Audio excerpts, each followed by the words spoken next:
Setiap kemerdekaan pasti punya cerita di baliknya, termasuk cerita tentang para pemuda yang memilih berjuang di masa sulit.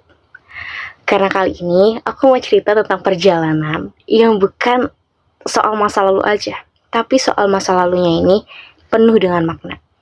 Jadi di video kali ini aku akan membahas tentang Hizbullah, pasukan pemuda Islam yang menjadi bagian dari perjalanan perjuangan kemerdekaan Indonesia.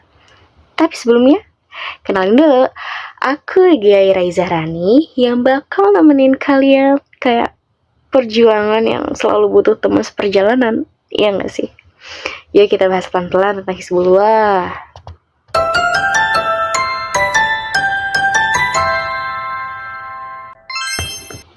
Jadi ceritanya, Hizbullah itu muncul di masa pendudukan Jepang sekitar tahun 1942 sampai 1945. Kebalik tadi. Di waktu itu Jepang lagi ikut Perang Dunia Kedua. Dan plot twistnya, Jepang itu mulai kalah di mana-mana. Pasukannya juga berkurang, kondisinya semakin terdesak, dan situasi Jepang itu udah gak sekuat dulu lagi. Nah, karena itu Jepang akhirnya mulai cari cara supaya rakyat Indonesia mau bantu Jepang. Nah, salah satu cara Jepang buat menarik simpati dari rakyat Indonesia itu dengan cara apa?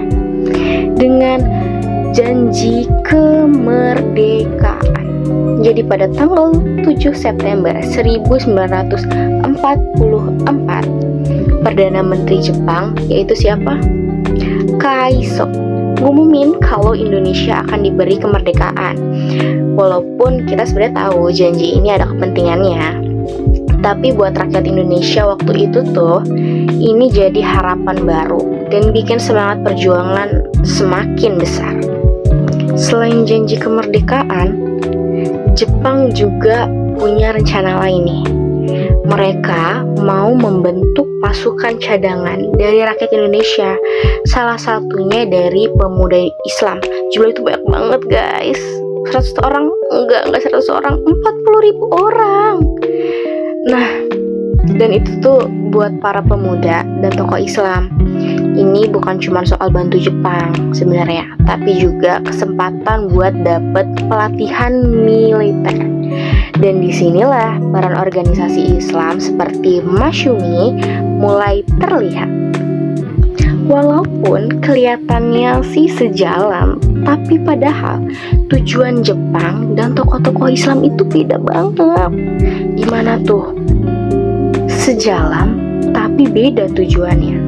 Jadi gini, kalau Jepang tujuannya itu ya jelas pengen pasukan ini Hizbullah dipakai buat menang perang. Tapi kalau Masyumi dan para pemuda Islam, pemikirannya itu lebih jauh. Pelatihan militer ini bisa jadi bekal penting untuk memperjuangkan kemerdekaan Indonesia. Diam-diam tapi cerdas. Pada akhirnya, pada tanggal 15 Desember tahun 1944, akhirnya resmi dibentuk pasukan sukarelawan pemuda Islam bernama Hizbullah. Hizbullah artinya apa? Artinya adalah tentara Allah.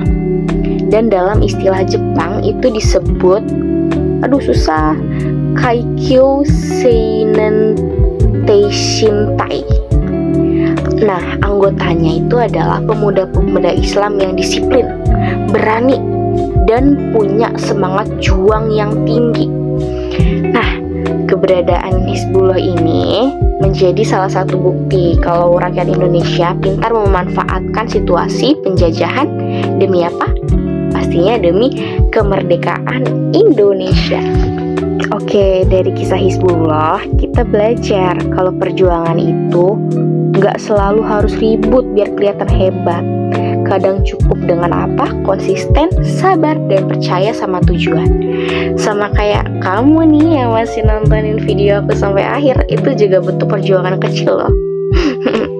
Semoga setelah ini kita semua bisa jadi generasi yang gak cuma pintar, tapi juga punya hati dan semangat juang. Makasih ya udah nemenin aku sampai sini. Semoga hari-hari kamu sehangat senyum kamu. Sampai ketemu lagi. See you. Bye bye.